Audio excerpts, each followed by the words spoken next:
Bem-vindo ao canal Falando Francamente, francamente com K, porque é mais fácil de achar. Bem, quando a gente pensa em exercício, gasto de energia, ingestão de calorias na alimentação, energia, né? Uma questão que sempre aparece é essa questão de como é que nós controlamos o nosso peso corporal, né? Através do déficit calórico, do superávit calórico, né? Ou se a gente está em balanço energético. E esse aí é um trabalho bastante interessante sobre essa questão, né? Eu não conheço o professor João Paulo, mas de nome eu conheço o José Donato, inclusive ele foi orientador de pós-doc de um amigo meu, o Fred, e ele é do ICB, do mesmo local onde eu fiz o mestrado e doutorado. O interessante desse trabalho é que ele fala várias coisas, né, sobre esses circuitos, que estão envolvidos aí em um controle de gasto, de energia, e claro que, como o nome diz, né, do papel do exercício aí, né, descrevendo, desenrolando o papel do exercício, homeostase energética, foco nos circuitos hipotalâmicos. Então ele basicamente vai falar aí, de alguns circuitos importantes que a gente vai ver rapidinho, né. Então ele fala lá do PONC, né, no sistema melanocortina, do PONC, do AGRP, que é o peptídeo relacionado ao AGUT, né, então no sistema melanocortina. E ele fala como que esses neurônios, de modo geral, eles se comportam em relação a flutuações, do gasto energético. O que eu achei mais interessante aí nesse trabalho é que ele fala, por exemplo, do que acontece em termos de gasto calórico de curto prazo, mas ele dá indicações que a médio e longo prazo o funcionamento é outro, ou seja, aquilo que a gente sempre fala, né, aquela discussão, o pessoal fala: "Ah, mas eu vou comer carboidrato, eu vou comer não sei o quê", a gente diz: "Olha, tem que prestar atenção no balanço calórico". Mas como é que você está queimando gordura, né? Aí a gente fala: "Olha, prestar atenção no balanço calórico". Por quê? Porque o corpo ele consegue, né, ele tem uma flutuação. Então, por exemplo, quando você pensa em curto prazo, glicemia, sistema parasimpático, vago, tal, está envolvendo com a ingestão ou não de gasto, né? E, inclusive ele fala que o próprio exercício a curto prazo ele tem um efeito anorexígeno, de causar anorexia, né? Mas que a longo prazo é diferente. Então é muito interessante essa pesquisa, embora ela tenha muitos dados, né? É interessante porque ele tenta colocar em pauta algumas coisas. Então vamos ver as figuras aqui, né? Então uma parte inicial do trabalho, eles falam das questões do balanço energético, né? Então fala que é o balanço energético, ingestão. Então não é ingestão, ele diz ali, né? Da ideia da ingestão de alimento em termos de homeostase, né? Então você tem ali as pistas metabólicas, como é que está o estado energético do organismo, e o hipotálamo vai perceber isso, né? Você tem a questão daquela fome hedônica que a gente fala, inclusive, aí nos vídeos de nutrição comportamental, né? Que é aquela questão do prazer. Então, ou seja, o nosso sistema está integrado para ter informações sobre estado de energia, sobre questão do prazer, então são determinantes que levam a gente a comer. E aqui ele fala que também faz parte aqui da parte da. Faz parte da parte, não é legal, né? Opa, perdão. Faz parte aqui desse mecanismo da ingestão a absorção, tá? Mas não o gasto não aquele efeito térmico do alimento que está aqui do outro lado, né? Mas ele fala propriamente uma vez absorvida aquela energia entrou. Então, parte dos determinantes aí do lado positivo, do lado, vamos dizer, de entrada, não positivo, do lado de entrada do alimento, ou seja, a ingestão energética, tem a ver com os determinantes vão estar envolvidos, né? A necessidade de energia, o corpo vai estar mensurando isso. A questão do prazer, o corpo vai estar mensurando isso, e ele vai estar mensurando também a energia efetivamente que entra, depois de descontar todo o trabalho ali da digestão, da absorção e tal. Então, isso é o lado da balança da ingestão energética. Por outro lado, e o lado do gasto energético? Então, o que a gente já sabe, né? Taxa metabólica basal, e aqui ele fala da massa corporal como importante elemento, sendo que a massa magra tem maior peso nessa equação do que a massa gorda, embora também a massa gorda tenha efeito, né? A termogênese induzida do alimento, né? Que é o efeito térmico do alimento que a gente estava falando, preciso de energia para digerir, absorver, transportar. A termogênese é que ele fala do no shiver, né? Do tremor e sem tremor, ou seja, tremor seria a exposição frio, a contração voluntária muscular, e o non-shiver seria, por exemplo, tecido adiposo marrom, bate lá, né, que se ativa. E aí a atividade física, né. Então ele fala que se o balanço energético está negativo, né, ou seja, menor que zero, negativo zero seria equilíbrio, menor que zero, perde peso. maior que zero, positivo, ganho de peso. E aí ele está mostrando, né, esses componentes. Então, aquilo que faz parte das situações que levam ao consumo de energia, necessidade calórica, prestar atenção na questão do prazer, que determina a ingestão, né, necessidade energética, questão de prazer, e efetivamente aquilo que entrou, e do outro lado do gasto energético, o efeito térmico do alimento, o efeito da atividade física, termogênese, né, termogênese de tremor, termogênese sem tremor, aquela do tecido adiposo. E aí ele vai aqui, uma coisa interessante, ou seja, isso aqui a gente pode pensar, é o que a gente mais discute aí nos cursos, né, dizendo assim, olha, o que está determinando a ingestão? Comeu mais, gastou mais, mas repara uma coisa, qual o efeito, de repente, então, quando a gente olha aqui, ó, balanço positivo, né, negativo, perdão, ou positivo. Aqui o que está dizendo, embora esses, o que eu estou querendo tentar colocar em pauta é que, embora isso aqui possa ser visto por uma questão de algo hora a hora, né, minuto a minuto, hora a hora, momentos a momentos, essa questão aqui que vai determinar perda de peso ou ganho de peso é uma coisa que é medida a médio e longo prazo. Então olha aqui, ó, a regulação de longo prazo, ó. Aí ele coloca que é a adiposidade, a leptina. Então, olha, repara aqui, começa a perder peso, né? Isso abaixa a ingestão, a baixa concentração de leptina, que vai levar à ingestão de alimentos. É porque a leptina dá saciedade, gasta. Então, se o indivíduo começa a apresentar aqui diminuição de adiposidade, vai baixar a leptina e vai ter um impulso para comer mais. Por outro lado, se começa a aumentar a adiposidade, né, então vai ter um impulso para parar de comer, para aumentar o gasto de energia, que se isso a médio e longo prazo vai diminuir a adiposidade e vai baixar a leptina. Então, ou seja, tá com necessidade, tá com excesso de caloria, etc, etc, baixa a leptina, né? E aí, então, repara aqui, né? Então tá com baixa adiposidade, vai começa a cair a adiposidade, baixa a leptina para o indivíduo consumir alimento, né? Então, ele vai consumir. A partir do momento que ele consome e aumenta a adiposidade, a leptina fica maior, aí ela vai começar a dar saciedade e gasto calórico. E você vai ver o que acontece aqui, ó. Então, o que ele mostra? Ó? Níveis aumentados de leptina, diminuição na ingestão alimentar, então a fome está menor que a saciedade, e aumento no gasto energético. Quando está acontecendo isso? A adiposidade está alta, então a leptina, né, tá alta e a adiposidade começa a aumentar, desculpa, tá baixa, começa a aumentar a adiposidade, então a leptina aumenta para quê? Para falar, ó, chega de comer, para de comer, porque senão isso aqui vai gerar morte, entendeu? Então, assim, a adiposidade é alta, se o indivíduo não tiver resistência tal, a leptina alta, adiposidade alta, leptina alta, barreira para ingestão. Fala, ó, para aí de comer, né? Dá uma diminuição, aumenta a caloria. E aí, claro, enquanto esse efeito permanece, uma tendência é que comece a baixar a adiposidade, né? Comece a baixar a adiposidade, a leptina baixa, o indivíduo vai voltar a comer. Leptina baixa, aumento de digestão, menor gasto energético. Come. Então, repara que aqui, ó, baixa leptina, aumento da digestão de comida, então a fome fica maior que a saciedade, né? E a menor gasto energético. Então, mas repara que aqui, ó, essa coisa de fome maior que a saciedade, ou fome menor que a saciedade, ele está dizendo não o que se reporta aqui, de modo geral, mas ele está falando isso de médio prazo, longo prazo.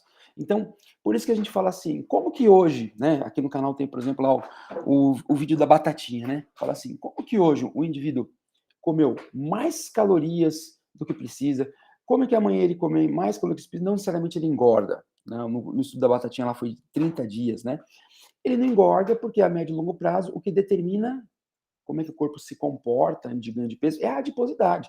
Se a adiposidade diminui, os índices de leptina diminuem, o indivíduo tende a comer para defender o set point. Se a adiposidade aumenta até um certo nível, não tem resistência à leptina, não está com obesidade, nada, a leptina permanece alta para que não se consuma o alimento, se gaste mais energia e a adiposidade não fica aumentada demais.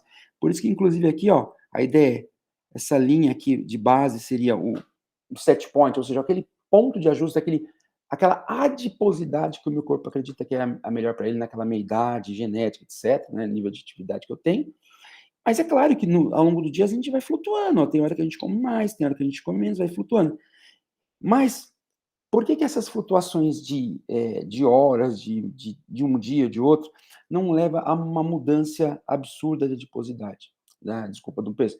Porque não muda a adiposidade, ou seja, se eu fico 500 calorias negativas hoje ou 500 calorias positivas, isso não vai mudar a minha adiposidade. Então, por isso que eu consigo ter flutuações dentro de um dia sem mexer com a adiposidade, né? A gente fala assim para o aluno, né? O que adianta eu ter feito um exercício hoje, ter gasto 500 calorias, se acaba o final do dia estando positivo? Então, se os dias vão ficando positivos, né, isso vai ter um efeito na adiposidade ao longo de vários dias. Aí sim, ó, para aí, para de comer, né? Da saciedade, né? Tal. Segura. Se eu começo a ficar negativo, também, pá, diminui a adiposidade de baixa lipidina, tenta comer, volta a comer. Por isso que você vê que a médio prazo, por exemplo, ficar perdendo peso é difícil, porque o sistema tenta compensar. Então, tem que tomar muito. Basicamente, a ideia aqui é tomar muito cuidado quando eu chego e falo o que foi absorvido hoje, o que eu gastei hoje, né, tal, em horas, tal, até uma semana, por exemplo, e o que acontece a médio e longo prazo. Porque o que controla a coisa a médio e longo prazo é a adiposidade, tá? Não são as flutuações de fome e saciedade. Então é muito comum, isso dá muita confusão. O pessoal fala assim: ah, porque agora aumentou a insulina, então a insulina bloqueia a utilização de gordura. Ah, mas então isso libera adrenalina porque mobiliza lá, faz lipólise. Gente, qual é o efeito disso na adiposidade? Né? Qual é o efeito disso agudamente no controle aqui da adiposidade, no controle de longo prazo? Se esses fatores somados, um somatório aí, né, levar a um déficit, um déficit que resulte efetivamente em diminuição da adiposidade, ou um superávit que efetivamente gere aumento da adiposidade, é outra coisa, tá? Então, cuidado com essas coisas aguda de horas com o crônico, tá? E aqui ele mostra, por exemplo, isso. Olha aqui, ó, nas 24 horas. O que acontece com a ingestão de comida nas 24 horas? Ó, tá vendo? Aqui, ó, aumenta, diminui. Olha aqui a gordura corporal, a adiposidade, não acontece nada com ela. Então, quem está determinando a curto prazo aqui, ó, a ingestão alimentar é a glicemia, são hormônios, a aferência vagal, como a gente já tinha dito naquele vídeo, como eu tinha falado. Mas muito cuidado com esse negócio de, olha, né, mudou o hormônio, cuidado, mudou a grelina, né? Então, e aqui é a mesma coisa, ó, se você pensar, ó, né, exercício agudo na esteira. Então, você vê aqui, ó, começa aqui, então vai passando horas, né? Então fizeram isso aqui de 1, 2, 3, acho que até 8 horas. Então você vê que o cara começa a fazer, o bichinho começa a fazer esteirinha lá, ó, vai baixando a alteração de peso, provavelmente água, alguma coisa, né? E aí vai gestando, mas você vê que aqui, ó, por um bom tempo, ó, fica estável e vai aumentando a gestão, e depois vai compensando. Então você vai ver que coisa de horas não muda muito. E aqui ele mostra também, ó, atividade, né, para sedentário e para ativo. Então, começa a fazer atividade física na rodinha. Então, o peso do ativo cai mais do que o sedentário e depois, ó, vai aumentando. Então você vê que isso aqui, o interessante com isso aqui, ó, diferente daqui, isso aqui ele está falando em dias.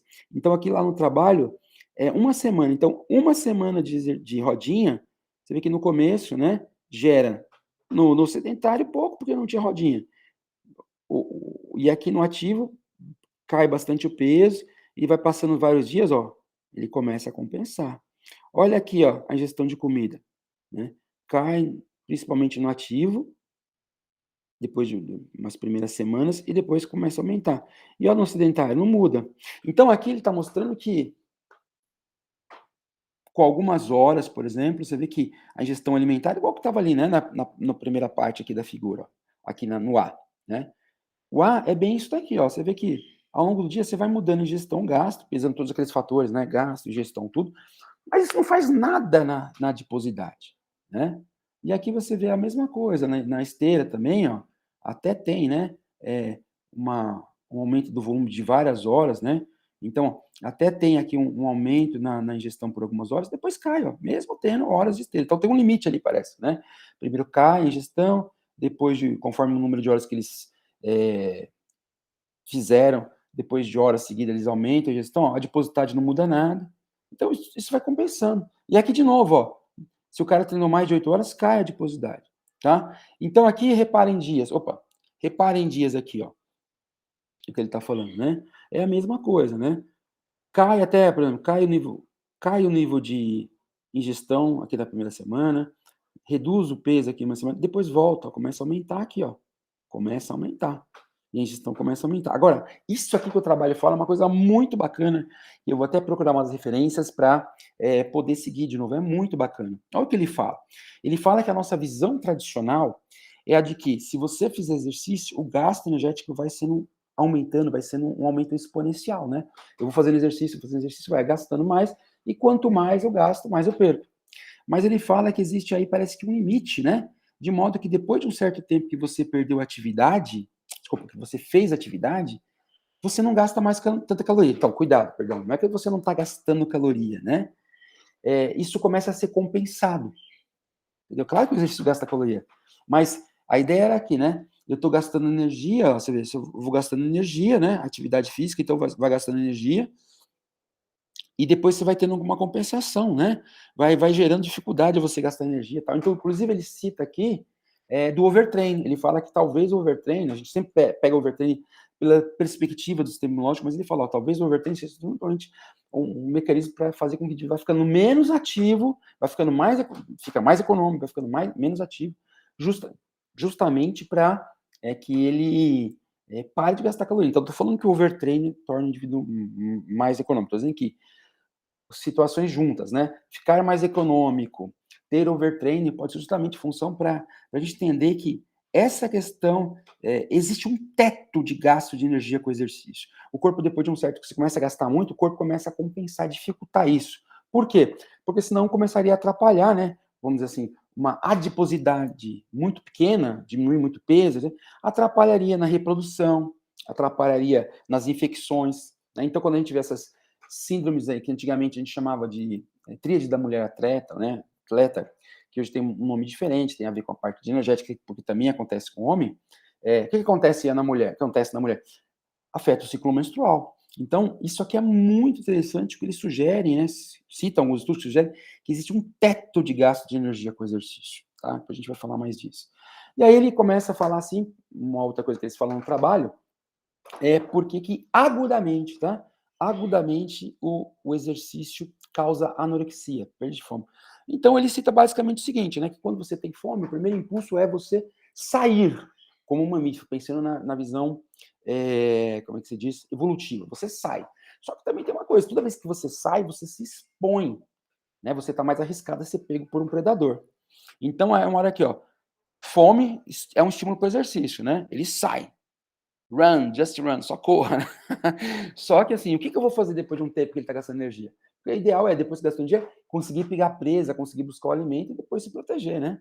Então aqui as opções se esconder e esperar, verificar possibilidades né, de hostilidade, comer. Então você vê, por exemplo, o guepardo, né, a chita que a gente fala. Ele sai tentar pegar um animal, não pegou, o que ele vai fazer agora? Ele tem as hienas que o predam, ele tem o leão, que é o seu inimigo, os maiores. Então, o que ele vai fazer? Então, aí, teoricamente, ele diz assim que, agudamente, pelo menos quando você tende a fazer um exercício, que agudamente tende a ter essa resposta de parar de comer, ele fala, mas por que para? Ele quer dizer que uma explicação evolutiva seria justamente isso, né? A ideia é, tô com fome, então e ele vai citando todos os circuitos, né, neurais, é muito legal esse trabalho. Eu vou para comer, né? Vou para pegar a presa. Mas e se eu não conseguir? Então a ideia seria que o corpo já coloca você logo depois da atividade física, e isso é proporcional aos gastos, né? Tinha até aqui nos indivíduos, né, que gastavam, aqui você vê, ó, gasta caloria no começo, né, vai fazendo, tá gastando energia, ó, e o que acontece aqui, né, com a ingestão diminui. Então ele fala que esse efeito, biologicamente, ele seria explicado pela questão de poupar energia, né, vamos tentar poupar energia, porque isso pode estar arriscando. É claro que daqui a pouco o animal vai ter que sair de novo, então vai compensando. Então, basicamente, o exercício em algumas horas ou dias, ele pode ter um efeito de supressão da digestão, efeito anorético, mas depois isso vai compensar. E o problema é que, muito provavelmente, depois de muito tempo de exercício, né, de fazer cronicamente, parece que ele tenta colocar um teto de gasto energético. E você vê isso na eficiência, aí você, de repente, tenta aumentar o volume de atividade demais, você vai ter um overtreino, segundo eles estão supondo aí, citam, né, que poderia ser uma forma de evitar que você mexa demais com a adiposidade, que seria uma crença totalmente diferente da nossa, de que o céu é o limite, quanto mais fazer exercício eu vou gastando, e o corpo não tá nem aí, não, o corpo toma providências contra isso, tá? E você vê que a taxa metabólica de repouso continua bonita e bela. Aí ele vai falar, por exemplo, né, que quais são os mecanismos que estão por trás disso, aí ele vai falar, né, essa diminuição aí agudamente, então ele cita adrenalina, noradrenalina, né? Então, a ideia lá, ele fala resistência vascular periférica, calor, débito cardíaco, diminuição de secreção de insulina, produção de glicose. Então, isso aqui ele quer dizer que ele tenta explicar, né, quais seriam os potenciais mecanismos que estão envolvidos, por exemplo, com esses comportamentos na ingestão alimentar pós-exercício. Então ele vai falar aqui, né, será que são informações hormonais ou neurais? Será que são informações somatosensoriais, como miocinas, né, interleucina 6, miostatina, irisina, são coisas metabólicas, são os nutrientes, né, que bate, olha um pouco aqui, que bate um pouco com isso aqui, ó, né, de curto prazo, aqui não tem exercício, mas sinalizadores de curto prazo são o quê? Ó, neurais, hormonais, metabólicos. Então, aqui ele também está dizendo que pode, né? Essa interação de fazer o exercício, o efeito na fome, que como a fome vai mexer com essa pessoa, vou fazer o exercício, o efeito que o exercício tem no apetite logo depois, tá? E aí é bem legal que ele cita aqui depois, né, os circuitos, como que o exercício mexe com os dois circuitos aqui, né, do sistema melanocortina que se opõem, que é o PONC, pró-ópio-melanocortina, que está envolvido com, quando ele é ativado, né, diminuição de alimentação, da ingestão alimentar, aumenta a atividade motora, aumenta o gasto energético, aumenta a oxidação de gordura, diminui esse HGP, é a glicose, né, a produção de glicose, né, produção hepática de glicose, claro, porque está mobilizando, né? Enquanto que o sistema do peptídeo relacionado ao GUT, né, o peptídeo Y, diminui a gestão de aumenta, perdão, a gestão de comida, diminui a resposta ambulatorial, mas isso mexe, geralmente tem a ver com se está na presença de comida ou não. Se não está na presença de comida, geralmente ele faz atividade física, mas olha que interessante, é um sistema para causar fome. Se está na presença de comida, ele diminui a atividade motora, né? Aumenta aqui o uso de carbo, diminui a sensibilidade à insulina, frequência cardíaca, né? A pressão arterial, frequência cardíaca. Então ele está mostrando que como esses sistemas funcionam em relação a outra. Ou seja, aqui é aquela relação aguda de gestão e gasto, né? Então, como é que fica ao longo de gestão e gasto? Então, ele comenta esses sistemas se contrapondo um ao outro. Então, ele mostra que, olha que interessante, por exemplo, quando a pessoa faz exercício e vai aumentando a intensidade, ó, o sistema da fome, ele aumenta, e o sistema do gasto aqui diminui. Mas, ó, acabou o exercício, eles se alteram, né? Então, talvez, para explicar aí esse efeito anorético logo após o exercício, tá? E aí ele faz aqui ele cria um modelo, né, uma proposta de que talvez de adaptação, de aumento de desempenho, ele fala que quando o PONC está, eles falam, né, quando o PONC está ativado, olha aqui, ó, mais ativado, e o AGRP do AGUT, né, está mais ativado, ou seja, o da fome ativado e o da inibição da fome ativado e o da ingestão, ou seja, da fome inibido, que você teria um alto desempenho. Por quê? É só olhar aqui, né? Enquanto esse aqui está potencializado para gastar substratos como gordura, gasto energético, atividade, esse é o oposto. Por outro lado, se você diminui o sistema do PONC, que é o do gasto energético, da saciedade e tal, e ativa o AGP, você teria uma baixa, né, uma baixa performance, um baixo desempenho, tá? Então, baseado nessas características daquele sistema, né, que eles têm visto isso, né, que durante o exercício aumenta o da fome, quer dizer, você não sente fome, você está fazendo, né, só a atividade neural dele aumenta, mas acabou o exercício, enquanto a atividade neural desse diminui. E aí, aqui acabou o exercício, a atividade desse, né, no repouso, nos minutos que segue, aqui ele coloca um período de 10 minutos, aumenta do PONC, que é esse da inibição da fome, e diminui, perdão, esse do AGUT, né, do peptídeo relacionado ao GUT, que é o da ingestão, tá? Então eles vão falando isso. Então ele fica falando várias coisas que são muito interessantes, né, como esses sistemas são modulados, qual que é o possível efeito deles cronicamente, né, para entender por que de repente o exercício que não está aqui nessa imagem, agudamente ele tem um efeito anorético, cronicamente ele não faz isso, tá?